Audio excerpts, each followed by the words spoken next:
Nemesio Camacho no fue un deportista, sino el visionario que sacó a Bogotá del siglo XIX.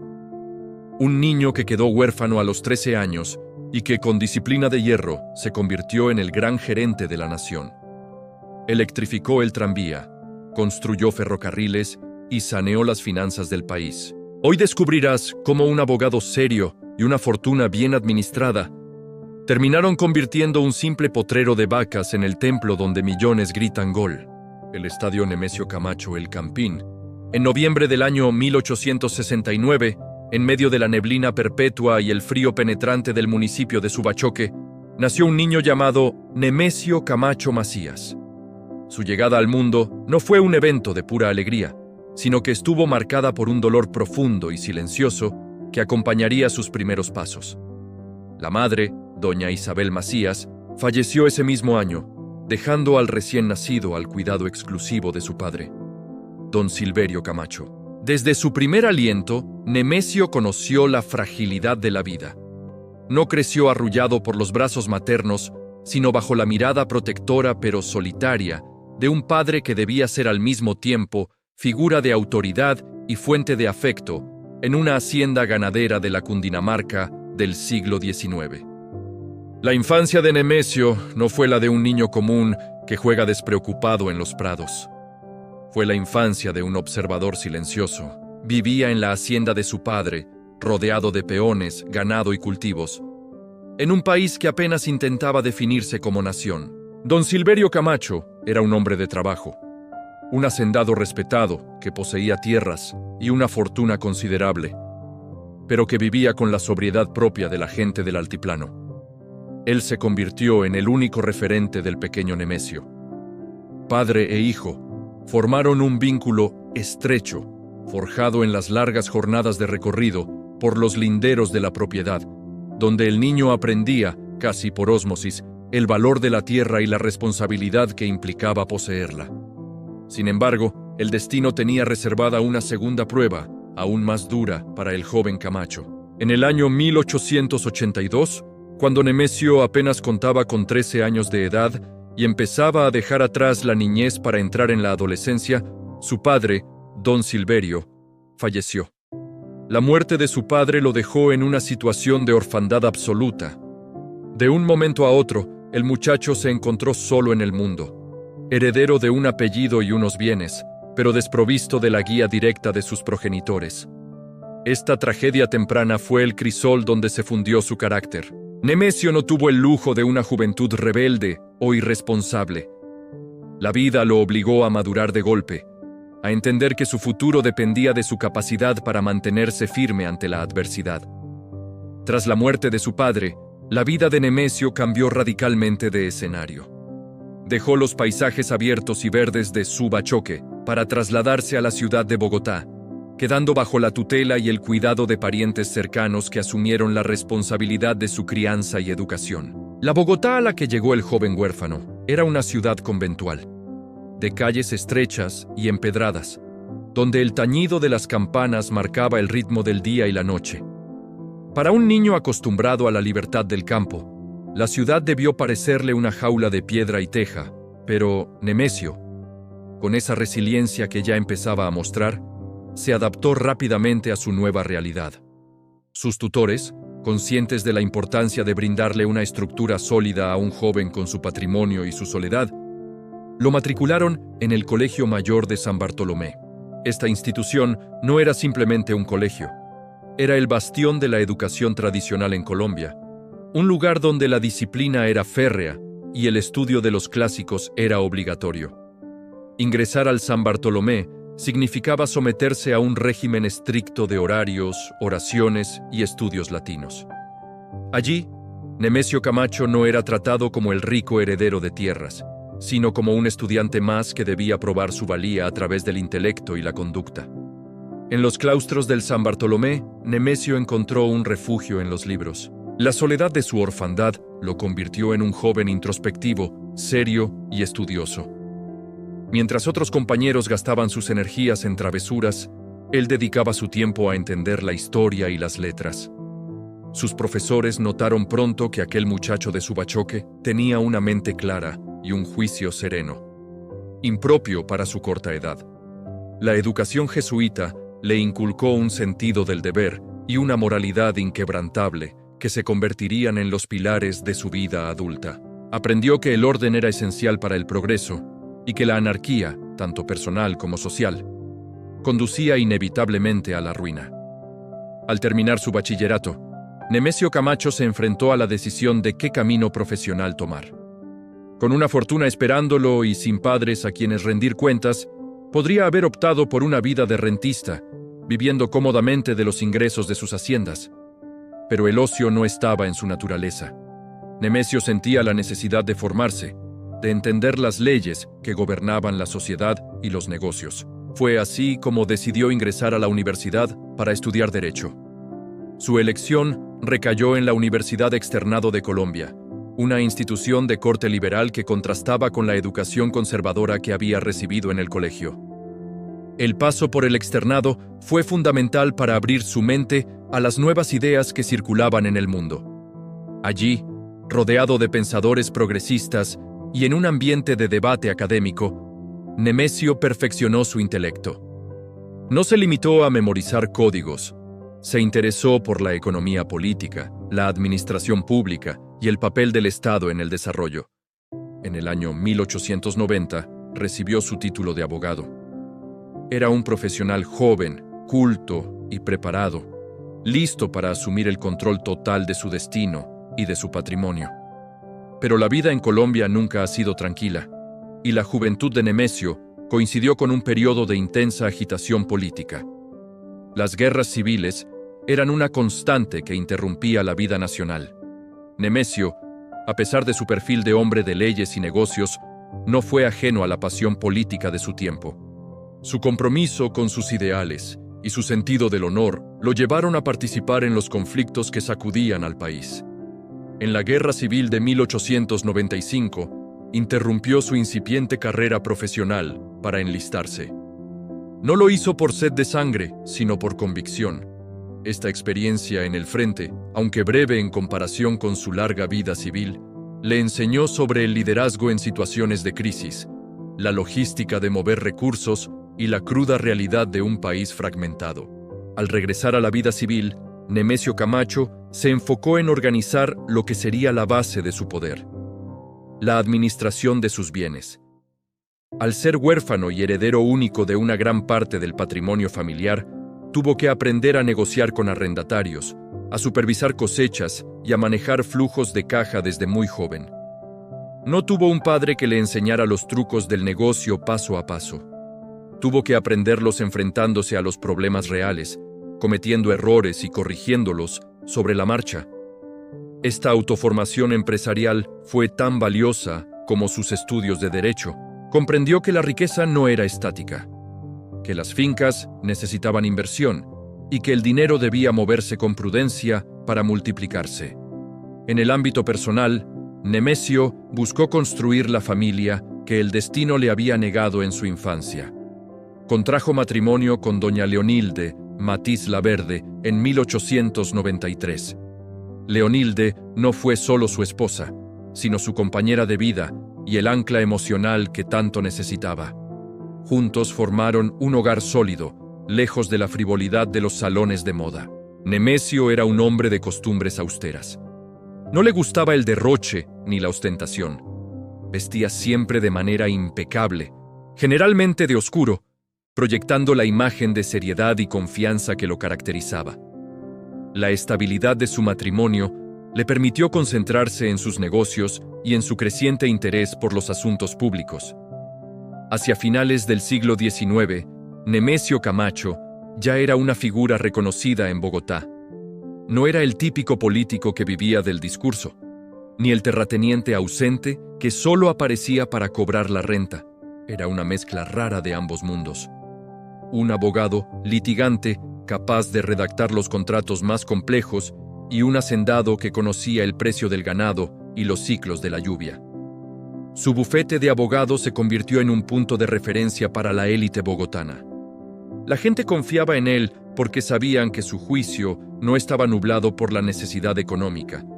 Nemesio ya era rico, por lo que sus consejos eran vistos como imparciales y técnicos.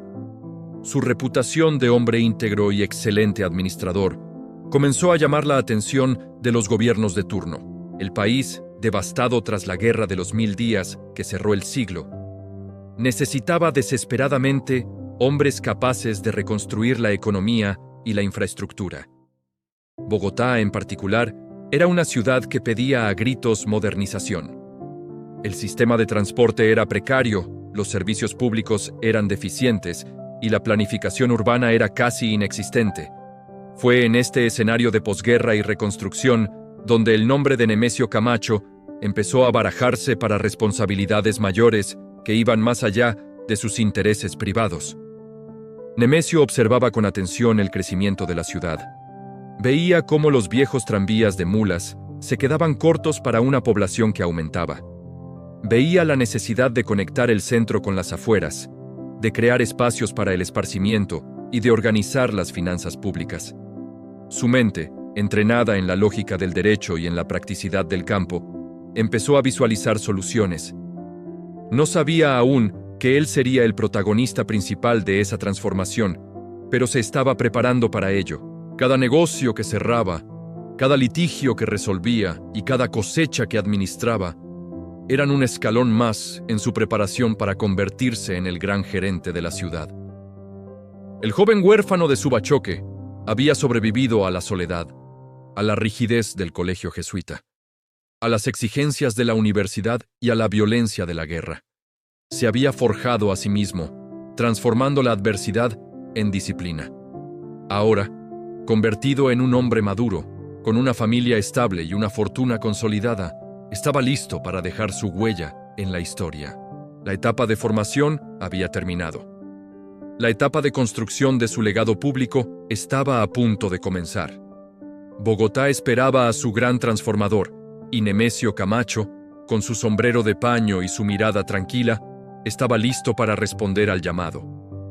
El inicio del siglo XX encontró a Colombia tratando de sanar las heridas profundas de la guerra civil, y a Nemesio Camacho convertido en una figura indispensable para la reconstrucción del Estado. Su perfil, que combinaba la rigurosidad del abogado con la visión práctica del hacendado, lo hacía el candidato ideal para las misiones que requerían más técnica que política. Fue así como, en el año de 1905, su carrera dio un salto cualitativo hacia la alta gerencia financiera. Ese año, Nemesio asumió la dirección del Banco Central. No era un cargo menor. En un país donde la moneda había perdido credibilidad y la inflación era una amenaza constante, dirigir la entidad emisora requería pulso firme y una honestidad a toda prueba. Su desempeño en el Banco Central fue tan destacado que el gobierno decidió confiarle una responsabilidad aún mayor, una que lo llevaría lejos de las fronteras nacionales. Fue nombrado agente fiscal especial ante Europa y Estados Unidos. Este nombramiento implicaba representar los intereses económicos de Colombia ante las potencias mundiales. Nemesio Camacho empacó sus maletas y viajó al viejo continente y al norte de América. No iba de turismo. Iba a negociar deudas, a buscar créditos y a restaurar la confianza internacional en las finanzas colombianas. En los salones de París, Londres y Nueva York, el abogado de Subachoque se sentó con banqueros y diplomáticos, demostrando que Colombia tenía interlocutores serios y preparados. Esta experiencia internacional transformó su visión. Al ver las grandes ciudades industriales, los sistemas de transporte masivo y la infraestructura moderna de Estados Unidos y Europa, Nemesio comprendió la magnitud del atraso colombiano. Regresó al país no solo con acuerdos financieros bajo el brazo, sino con una convicción inquebrantable. Colombia necesitaba obras, concreto y acero para salir del siglo XIX. Su mente ya no estaba solo en las leyes o en las fincas, estaba en la ingeniería y el desarrollo físico de la nación. Esa visión modernizadora encontró su cauce natural en 1908, bajo el gobierno del general Rafael Reyes, un periodo conocido por el lema de paz, concordia y trabajo. Nemesio Camacho fue nombrado ministro de Obras Públicas y Fomento. La cartera de Obras Públicas era, en ese momento, el motor del gobierno. Reyes quería modernizar el país a marchas forzadas, y necesitaba un ejecutor eficiente. Nemesio asumió el ministerio con la energía de quien tiene una misión sagrada. Desde su despacho, impulsó la construcción de carreteras y, sobre todo, la expansión de la red ferroviaria. Entendía que un país sin vías de comunicación era un país desmembrado, pero su relación con los trenes iría más allá de la planificación ministerial. Ese mismo año, de 1908, asumió la dirección del Ferrocarril del Pacífico, un proyecto que era la obsesión de la nación: conectar el fértil valle del río Cauca y el interior andino con el puerto de Buenaventura en el Océano Pacífico. Era la salida al mar, la puerta para exportar café y traer maquinaria. Sin embargo, la geografía era un enemigo formidable. Las montañas de la cordillera occidental eran paredes casi verticales, y la selva del Pacífico era un laberinto de lluvias y enfermedades. La labor de Nemesio fue tan crucial que, para 1910, dejó el ministerio para concentrarse de lleno en la gerencia del Ferrocarril del Pacífico. Dejó la comodidad de Bogotá para enfrentarse al barro y la ingeniería de campo. Como gerente, Nemesio no se limitó a firmar cheques desde una oficina lejana. Se involucró en los detalles técnicos y logísticos de la obra. Tenía que lidiar con derrumbes constantes, con la escasez de mano de obra y con las dificultades financieras de un proyecto que devoraba presupuesto. Su gestión se caracterizó por la eficiencia administrativa. Donde otros veían un pozo sin fondo de gastos, Nemesio impuso controles estrictos. Cada riel, cada durmiente y cada tonelada de carbón debían contabilizarse. Bajo su liderazgo en el Ferrocarril del Pacífico, la obra avanzó. Se superaron tramos que parecían imposibles. Nemesio Camacho demostró que los colombianos podían administrar megaproyectos de ingeniería. Su fama de gerente duro pero justo se consolidó entre los ingenieros y los obreros. Sabían que el doctor Camacho exigía resultados, pero también sabían que garantizaba los pagos y los recursos necesarios para trabajar. En una época donde muchas obras se paralizaban por corrupción o desidia, el Ferrocarril del Pacífico avanzaba gracias a su gerencia metódica. Mientras luchaba contra la montaña en el occidente del país, Nemesio no descuidaba sus intereses privados en el centro. Sus haciendas en la sabana de Bogotá seguían siendo administradas con la misma precisión. A pesar de estar inmerso en asuntos nacionales, su vínculo con la tierra nunca se rompió. El Campín, esa vasta propiedad de tierras verdes y planas al occidente de Bogotá, se mantenía como una joya en su patrimonio, una reserva de valor que esperaba su momento. Nemesio veía cómo la ciudad crecía lentamente hacia sus linderos, validando su intuición de que la tierra cercana a la capital era la mejor inversión posible. La década de 1910 a 1920 fue, para Nemesio, una década de consolidación como el gran gerente público de Colombia. Había manejado el banco emisor, había negociado con la banca internacional, había sido ministro y estaba domando la cordillera con el tren. Su nombre era sinónimo de garantía. Si el gobierno tenía un problema complejo, Nemesio Camacho era la solución. Su estilo no era el del político que busca el aplauso fácil, era el del técnico que busca la solución duradera. Su vida personal, en medio de tantos viajes y responsabilidades, se mantenía como un refugio de paz. Doña Leonilde Matiz seguía siendo el pilar de su hogar. A pesar de las largas ausencias que implicaba su trabajo en el ferrocarril o sus misiones diplomáticas, Nemesio siempre regresaba a la calidez de su familia. Sus hijos crecían viendo el ejemplo de un padre que servía al país no con retórica, sino con trabajo tangible. La fortuna familiar, lejos de estancarse, se diversificaba. Nemesio invertía en acciones, en bonos y, por supuesto, en más tierra. Su riqueza no era un secreto, pero tampoco era un escándalo. Era la consecuencia lógica de una vida de trabajo inteligente y administración impecable. Hacia el final de la década, en 1919, la ciudad de Bogotá enfrentaba una crisis que requería urgentemente de sus talentos. El sistema de tranvía, que había pasado a manos municipales años atrás tras el conflicto con la empresa americana, necesitaba un nuevo aire, una gerencia que pudiera modernizarlo definitivamente y expandirlo para una ciudad que empezaba a desbordarse. La experiencia de Nemesio en el ferrocarril del Pacífico, manejando logística pesada y personal numeroso, lo hacía el candidato perfecto. En 1919, Nemesio Camacho fue nombrado gerente del tranvía de Bogotá. Fue un regreso triunfal a la administración local. Ya no era el ministro lejano ni el gerente del tren en la selva. Ahora era el encargado de mover a sus propios vecinos, a la gente de su ciudad. Asumió la gerencia con la madurez de quien ya ha visto todo en materia de negocios públicos. Encontró un sistema que, aunque municipal, requería optimización y expansión agresiva. La ciudad clamaba por más líneas, por mejor servicio, por una conexión real entre los barrios obreros y el centro administrativo. Su llegada a la gerencia del tranvía marcó el inicio de una era dorada para el transporte bogotano. Nemesio aplicó todo lo aprendido en sus años previos: la disciplina financiera del Banco Central, la visión internacional de su etapa como agente fiscal y la capacidad de ejecución del Ministerio de Obras Públicas. No llegó a improvisar. Llegó a ejecutar un plan maestro. Bajo su mando, el tranvía no solo se consolidó como el eje de la vida urbana, sino que se convirtió en una empresa modelo de eficiencia. Nemesio Camacho, a sus 50 años, estaba en la cúspide de su poder y capacidad. Había servido a la patria en las finanzas, en la diplomacia y en la infraestructura. Ahora se dedicaba a tejer la red que mantendría unida a Bogotá. Pero el destino, siempre impredecible, empezaba a marcar los tiempos finales de su existencia física, aunque él seguía trabajando con la vitalidad de un joven. La enfermedad, ese enemigo silencioso que no respeta cargos ni fortunas, comenzaría a aparecer en el horizonte lejano, preparándose para cambiar el rumbo de la historia. El hombre que había conectado el Pacífico y saneado las finanzas nacionales se enfrentaba ahora al reto de la movilidad urbana diaria.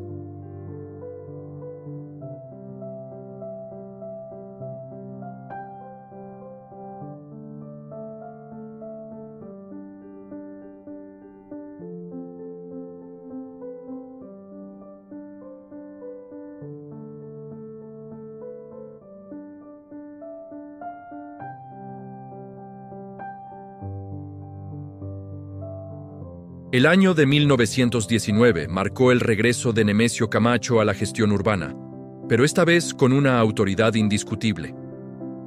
La ciudad de Bogotá, que crecía de forma desordenada y acelerada, necesitaba desesperadamente que su sistema de transporte funcionara como un reloj suizo y no como una improvisación tropical. Al asumir la gerencia del tranvía municipal, Nemesio no encontró una empresa en su mejor momento. A pesar de los esfuerzos anteriores, el sistema requería una expansión agresiva y un mantenimiento riguroso que solo un administrador con su experiencia podía garantizar. Nemesio aplicó en el tranvía la misma lógica que usaba en sus haciendas: cuidar los activos y maximizar la eficiencia. Bajo su mando, los tranvías dejaron de ser vistos como simples vehículos para convertirse en el símbolo del progreso bogotano. Él entendió que el tranvía no solo transportaba personas, sino que transportaba la economía de la ciudad. Si el obrero llegaba tarde, la fábrica producía menos. Si el comerciante no podía mover sus productos, el mercado se estancaba. Con esta visión, Nemesio se dedicó a ampliar las líneas hacia los barrios del norte, como Chapinero, y hacia las zonas populares del sur. Logró integrar una ciudad segregada a través de los rieles de acero. La gestión financiera de Nemesio en el tranvía fue impecable. En una época donde las empresas públicas solían ser sinónimo de pérdidas y corrupción, el tranvía municipal, bajo la gerencia de Camacho, generaba excedentes. Las ganancias se reinvertían en la compra de nuevos vagones y en la mejora de la red eléctrica. Nemesio vigilaba cada centavo. No permitía el despilfarro ni los cargos burocráticos innecesarios. Su oficina era un centro de control donde se monitoreaba el flujo de caja diario. Para él, la rentabilidad pública era un deber moral sagrado. Demostró que el Estado podía ser un buen empresario si al frente estaba la persona correcta. Pero la nación no dejaría descansar a su mejor administrador por mucho tiempo. en 1921, la situación económica de Colombia se complicó nuevamente. Los efectos de la posguerra mundial y la inestabilidad de los mercados internacionales golpeaban las finanzas del país. El presidente Jorge Holguín, reconociendo la capacidad técnica de Nemesio, lo llamó para ocupar el cargo de ministro de Hacienda. Aceptar este puesto significaba dejar la comodidad de la gerencia local para enfrentarse a los problemas macroeconómicos de toda la nación.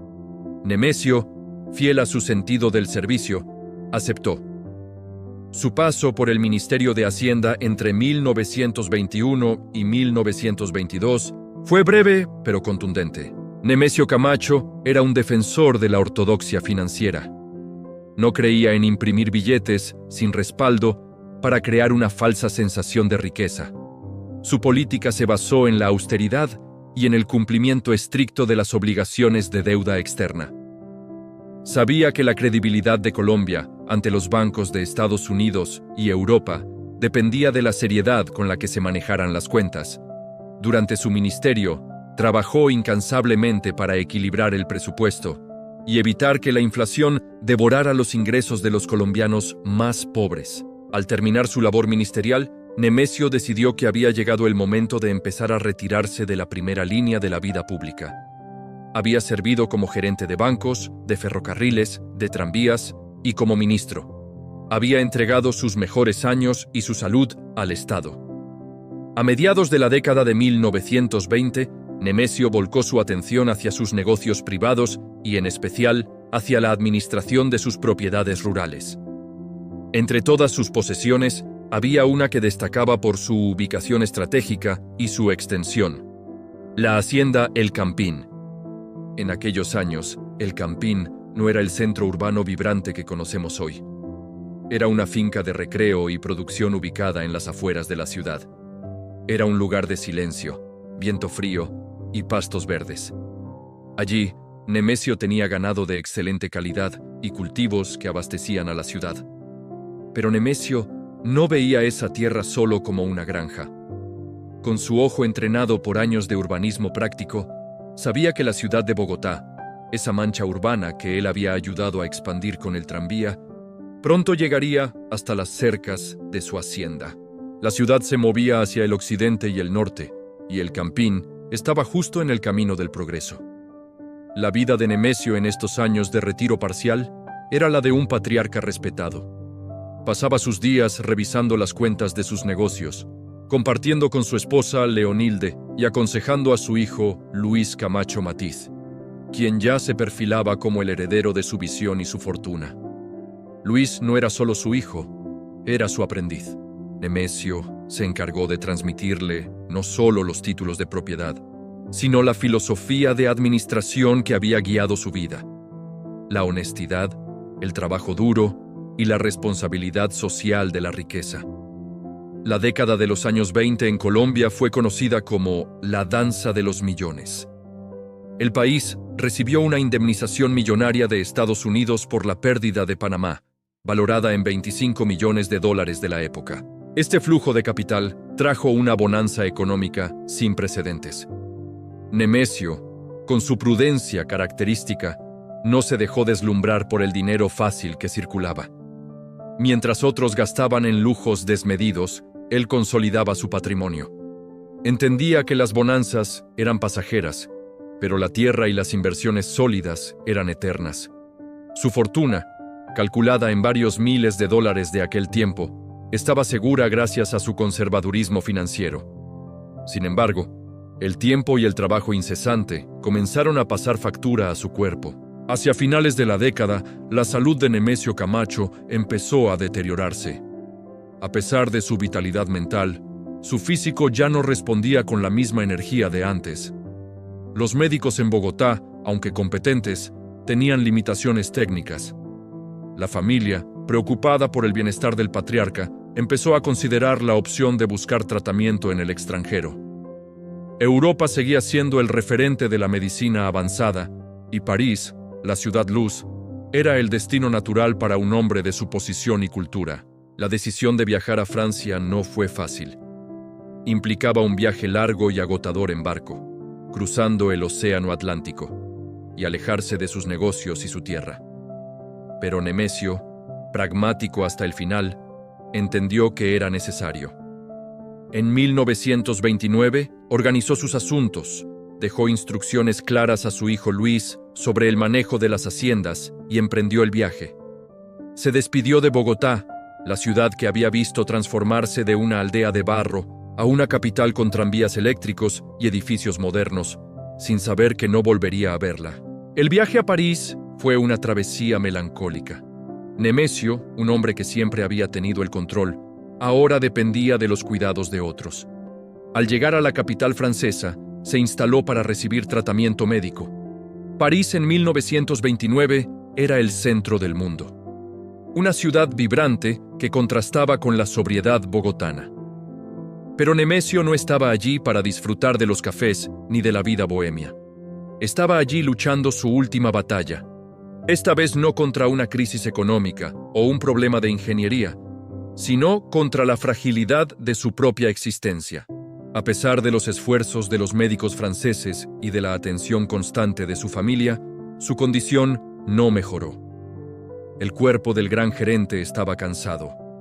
El 7 de mayo de 1929, en una habitación lejos de los potreros de Subachoque y de las calles de Bogotá, falleció Nemesio Camacho Macías.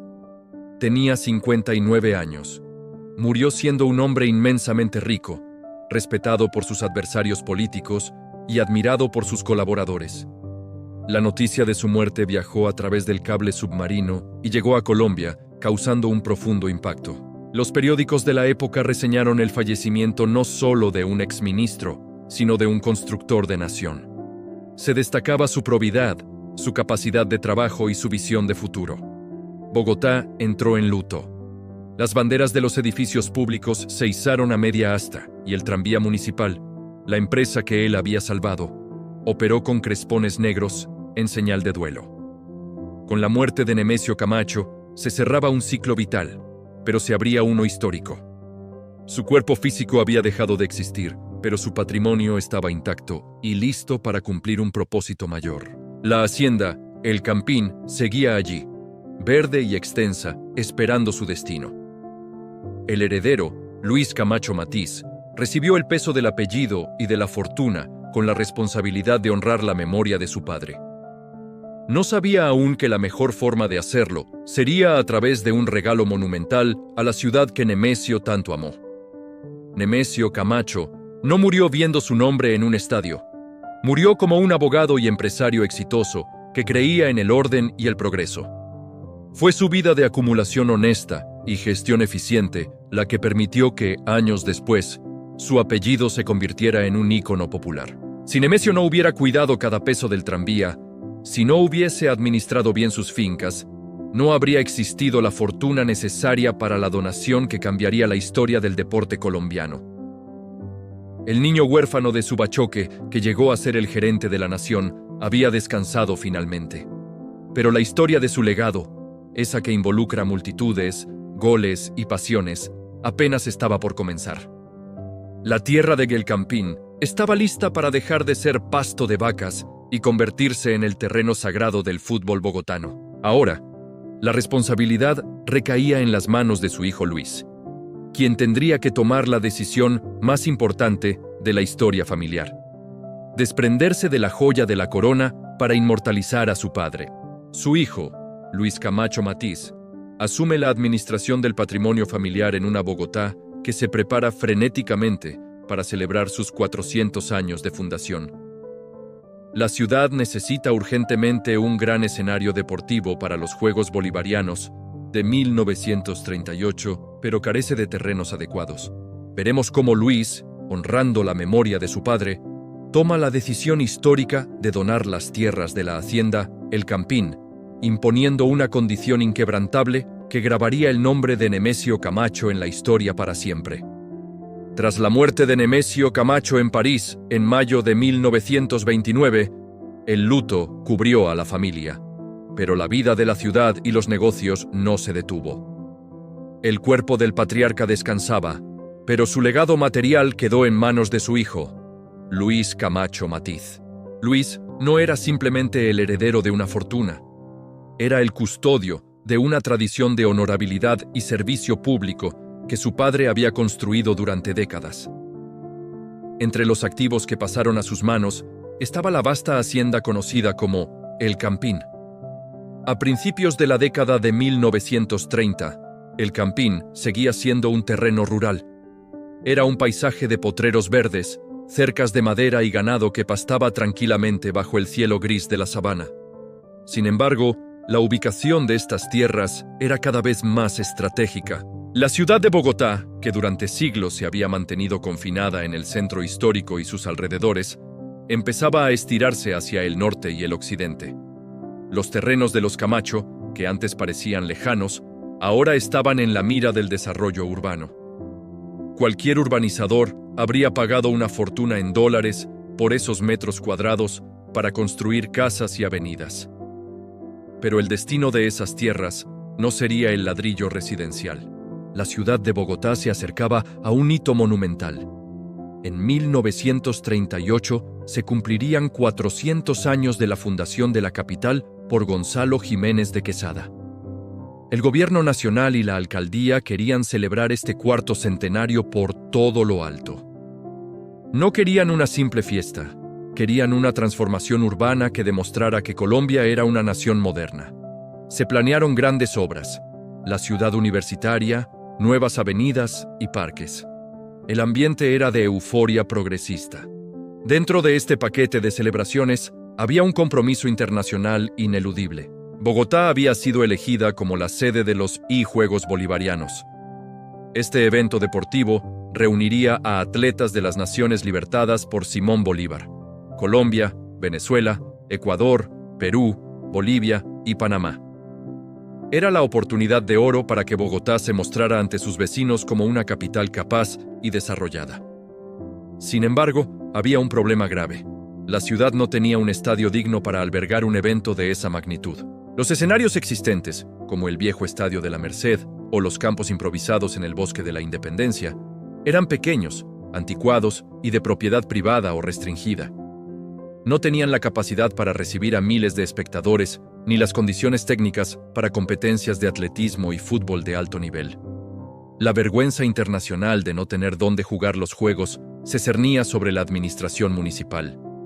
El alcalde de la época y los organizadores del cuarto centenario empezaron una búsqueda desesperada de terrenos. Necesitaban un lote grande, plano y bien ubicado. Debía estar lo suficientemente cerca del centro para que la gente pudiera llegar, pero lo suficientemente amplio para construir tribunas y pistas.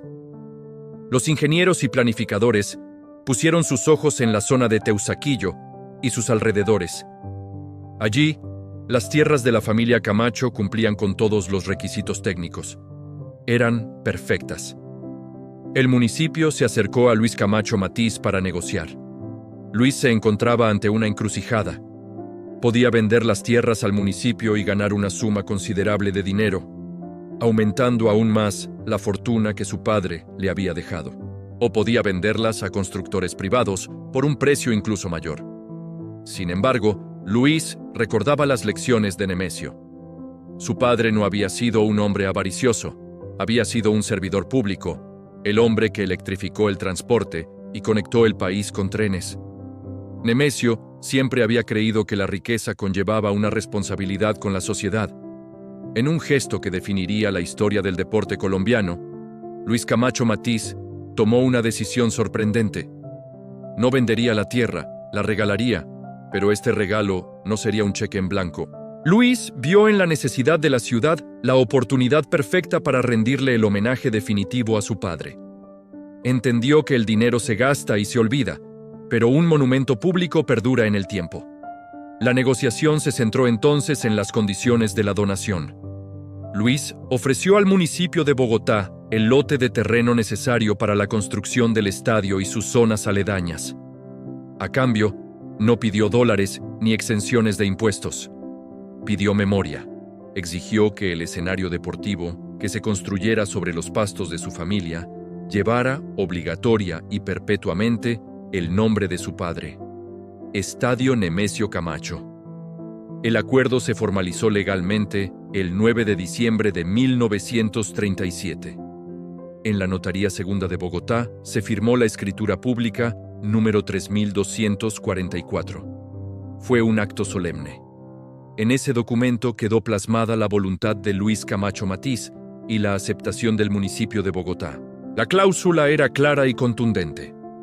El terreno se cedía de manera gratuita con el fin exclusivo de construir un estadio y parques para la recreación pública. Si en el futuro la ciudad decidía cambiar el nombre del estadio o usar el terreno para otros fines que no fueran deportivos, la propiedad revertiría automáticamente a la familia Camacho.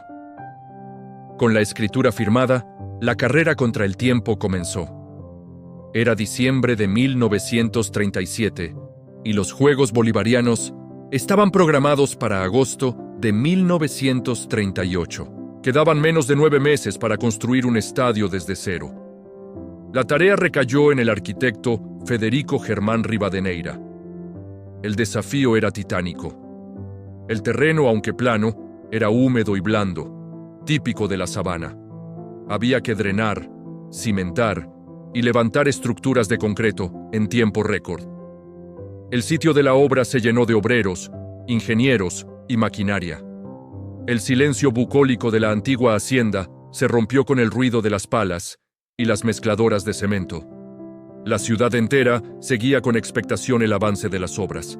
Se trabajaba día y noche. El diseño original contemplaba una gran tribuna occidental cubierta, con una capacidad inicial para unas 10,000 personas, aunque otras fuentes hablaban de hasta 20,000 espectadores acomodados en las graderías y taludes. No era un estadio gigante comparado con los colosos europeos, pero para la Bogotá de la época era una obra faraónica. Mientras los muros del estadio se elevaban, Luis Camacho Matiz observaba con orgullo. Estaba cumpliendo su promesa. Estaba transformando el patrimonio privado de su padre en un bien público. El nombre de Nemesio Camacho dejaba de estar asociado solamente a contratos de ferrocarriles o balances bancarios para vincularse a la alegría popular, al deporte y a la fiesta cívica. Llegó agosto de 1938. La ciudad estaba engalanada con banderas. Se inauguraron avenidas, se abrieron exposiciones y se respiraba un aire de modernidad. Pero el plato fuerte era la apertura de los Juegos Bolivarianos. El 10 de agosto de 1938, las puertas del nuevo estadio se abrieron por primera vez al público. La gente llegó en masa. Muchos utilizaron el tranvía, ese mismo sistema que Nemesio había modernizado años atrás, para llegar hasta el estadio que ahora llevaba su nombre. La inauguración fue un evento apoteósico. El presidente de la República, Eduardo Santos, y el alcalde de Bogotá estuvieron presentes. Las delegaciones de los 6 países bolivarianos desfilaron por la pista atlética. La banda de guerra tocó los himnos nacionales. Y allí, en la fachada del edificio, en letras grandes y visibles, estaba el nombre: Estadio Nemesio Camacho. Para Luis, ese momento debió ser de una emoción indescriptible. Había logrado que el nombre de su padre quedara ligado para siempre al corazón de la ciudad. Nemesio, quien en vida fue un hombre serio, de oficinas y leyes, ahora era el anfitrión póstumo de la juventud y el vigor deportivo del continente. La donación de El Campín no fue solo una transacción inmobiliaria, fue un acto de amor filial y de civismo. El estadio, en sus primeros días, era una estructura blanca y elegante, con una arquitectura que mezclaba el racionalismo moderno con ciertos toques clásicos. La tribuna occidental, la única cubierta en ese momento, ofrecía sombra a las autoridades y a la élite, mientras que el pueblo se acomodaba en las tribunas populares. El césped, impecable, estaba listo para recibir los primeros partidos de fútbol y las competencias de atletismo. Los Juegos Bolivarianos fueron un éxito. Bogotá demostró que podía organizar eventos internacionales. El estadio Nemesio Camacho pasó la prueba con honores, pero nadie imaginaba entonces que ese recinto se convertiría en mucho más que una sede para unos Juegos regionales. Nadie sabía que, una década después, nacería el fútbol profesional colombiano, y que ese estadio se convertiría en el templo sagrado de pasiones desbordadas, de clásicos capitalinos y de glorias internacionales. La figura de Nemesio Camacho, gracias a la visión de su hijo y a esa escritura pública de 1937, dejó de pertenecer solo a los libros de historia económica para entrar en la cultura popular. El Campín, como la gente empezó a llamar cariñosamente al sector y al estadio, aunque el nombre oficial siempre fue y será Nemesio Camacho, se convirtió en un punto de referencia geográfico y emocional. La donación de Luis Camacho Matiz también tuvo un efecto urbanístico inmediato. Al construir el estadio, la ciudad tuvo que llevar servicios públicos, carreteras y transporte a esa zona. Los terrenos aledaños, que la familia Camacho conservó, se valorizaron, demostrando que la generosidad también puede ser inteligente. El barrio de El Campín y sus alrededores, como Galerías y San Luis, empezaron a desarrollarse como zonas residenciales modernas y apetecidas. En aquellos días de 1938, mientras los atletas corrían por la pista de Carbonilla y el balón de cuero rodaba por el pasto, se cerraba el círculo de la vida de Nemesio. El hombre que había trabajado para mover a la ciudad, con el tranvía, y para conectar al país, con el tren, ahora le daba a la ciudad un lugar donde detenerse, sentarse y disfrutar. Su legado había evolucionado de la infraestructura del trabajo a la infraestructura del ocio y la cultura. Luis Camacho Matiz continuó administrando el resto de los bienes familiares.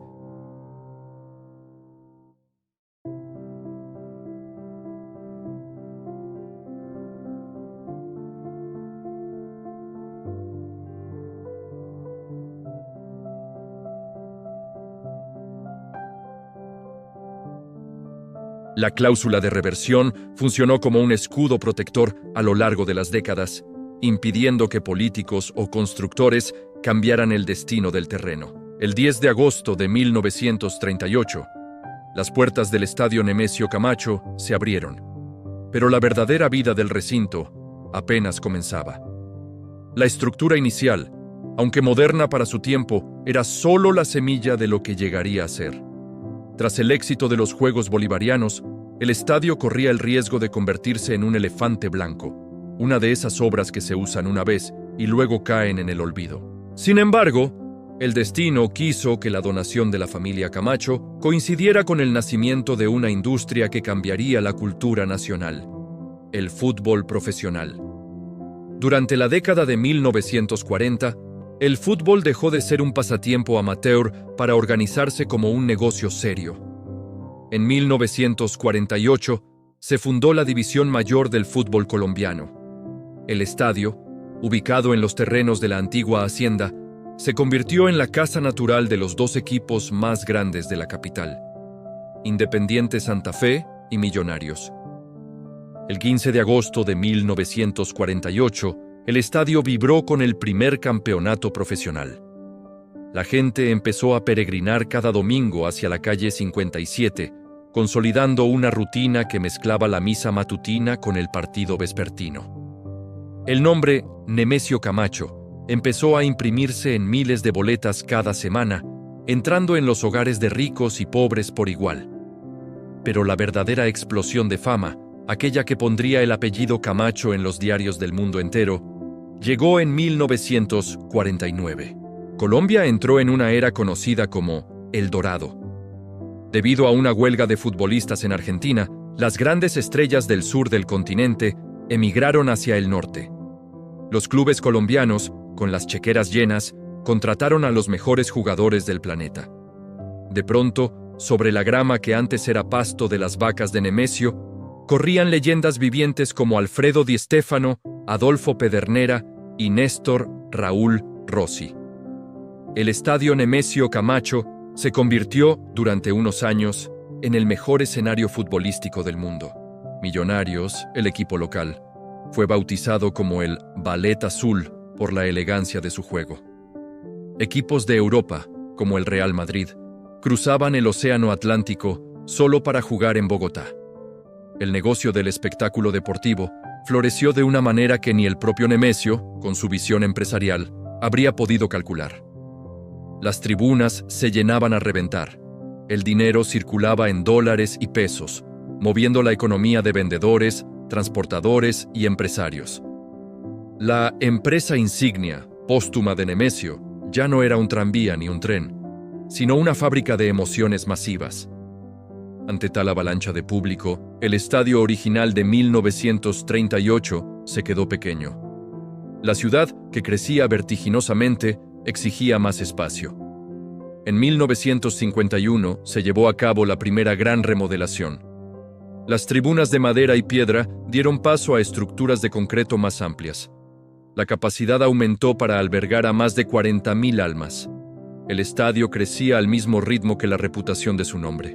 Aunque la gente popularmente lo llamaba El Campín, por el nombre de la zona, los documentos oficiales, las placas conmemorativas y las transmisiones de radio siempre respetaban la cláusula de la donación, transmitiendo desde el estadio Nemesio Camacho.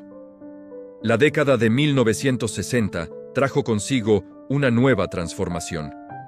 En 1968, el estadio fue sometido a una segunda gran ampliación para aumentar su aforo a casi 60.000 espectadores. Se construyeron las dos bandejas que caracterizan su diseño actual en las tribunas de Oriental y los fondos norte y sur.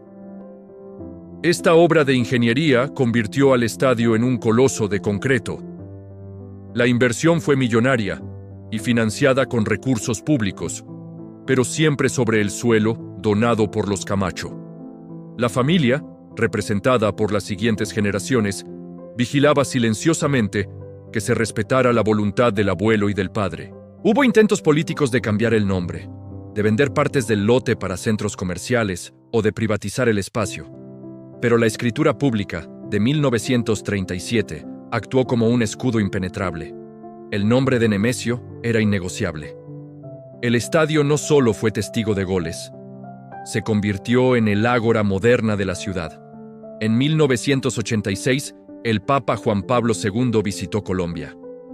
El lugar elegido para su encuentro masivo con los jóvenes no fue una plaza ni una catedral, sino el Estadio Nemesio Camacho. Aquel día, el recinto se llenó no de hinchas furiosos, sino de fieles en oración. El silencio respetuoso de 60.000 personas demostró la versatilidad del espacio. En el ámbito cultural, el estadio también abrió sus puertas a la música. En 1988, para celebrar los 450 años de Bogotá, se realizó el Concierto de Conciertos, un evento de rock en español que marcó a toda una generación. A partir de los años 90, artistas de talla mundial como Guns N' Roses, Paul McCartney, The Rolling Stones y Coldplay pisaron la tarima ubicada en el Arco Sur.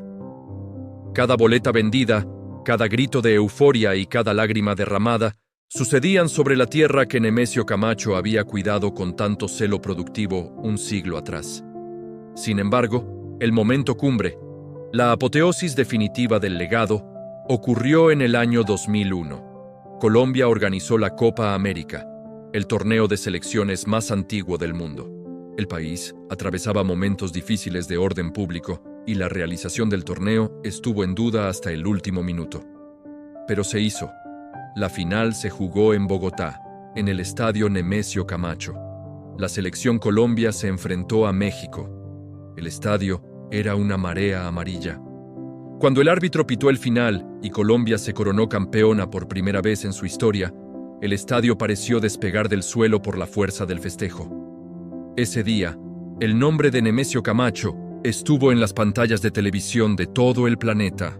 Millones de personas, en Europa, Asia y América, leyeron el nombre en los cintillos de noticias.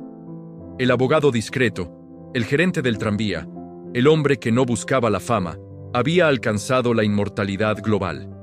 Su apellido estaba asociado al momento de mayor alegría colectiva de la nación. Hoy, casi 100 años después de su muerte, el legado de Nemesio Camacho sigue intacto y operante. Mientras muchas de las empresas que existían en su época han desaparecido, quebradas o absorbidas por el olvido, el estadio permanece. Es una empresa pública que nunca cierra. Genera empleo para cientos de personas.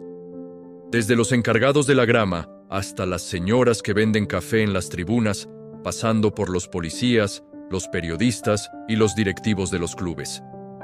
Es un motor económico que se enciende cada semana. La zona alrededor del estadio también se transformó. Lo que eran potreros lejanos es hoy el centro geográfico de una metrópolis de 8 millones de habitantes. El barrio El Campín, Galerías y Nicolás de Federman son zonas vibrantes. La visión de Nemesio de que la ciudad crecería hacia sus tierras fue profética. El valor de la tierra se multiplicó por 1000. Pero el lote del estadio sigue fuera del mercado. Protegido por la generosidad visionaria de 1937. Nemesio Camacho Macías nació en el siglo XIX, en un mundo de caballos y velas. Se formó con la rigidez del derecho romano y la disciplina del campo. Fue un hombre de números fríos, de balances contables y de obras de ingeniería. No fue un poeta, ni un futbolista, ni un cantante. Y sin embargo, su nombre es hoy sinónimo de todo eso. Cuando un bogotano dice «nos vemos en el Nemesio» o «vamos para el Campín», está invocando la memoria de un hombre que entendió que la verdadera riqueza no es la que se guarda en una bóveda, sino la que se comparte con la ciudad. Su historia es la prueba de que la buena administración, la honestidad en lo público y la visión de largo plazo son las herramientas más poderosas para construir un país. Nemesio no necesitó inventar una red social ni una aplicación tecnológica para conectar a millones de personas. Le bastó con gestionar bien, ahorrar, invertir en tierra y educar a un hijo que supiera honrar su memoria. Así concluye la historia real de Nemesio Camacho. No es la historia de un héroe de guerra ni de un santo milagroso. Es la historia de un ciudadano ejemplar que hizo bien su trabajo.